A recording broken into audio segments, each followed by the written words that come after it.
Christians, step into the facts room for a second. Did you know, 2,000 years ago, in the exact region where Jesus was supposedly born, lived, and taught, the literacy rate was about 95% illiterate, meaning 95% of the population could not read, 95% of the population could not write, 95% of the population couldn't verify anything written about them, and the little reading that existed was only for elite males, wealthy priests, and government scribes. You know what else? Back then, science was considered witchcraft. Anything they didn't understand, medicine, astronomy, healing, even math, was labeled magic, sorcery, or demonic. Now pause. Sit with that. Let your spirit process what that means. You say these are Jesus' words. You say Jesus said this. Jesus taught that. But how? If the character and the people around him were illiterate, if they couldn't read, write, or document anything, how do you have his words today?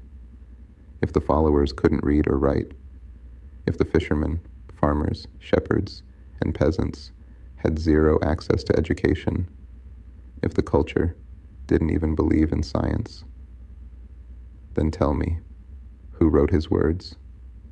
Who remembered his speeches word for word for 40 to 70 years before they were written? Who translated what nobody ever recorded?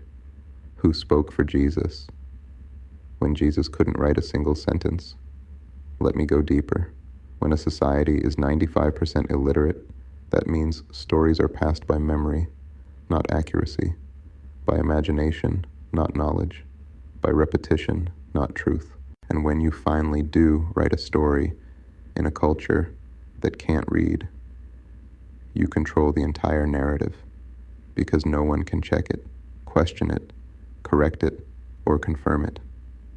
So let me ask you, Christian, if Jesus and his followers couldn't read or write, if the culture saw science as witchcraft, if everything was based on oral storytelling, then whose words are you actually quoting?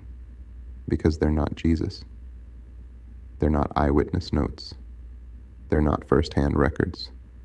They're not the voice of an illiterate population. You're quoting the voices of men who came decades later in languages Jesus never spoke, under governments Jesus never met, with agendas Jesus never approved.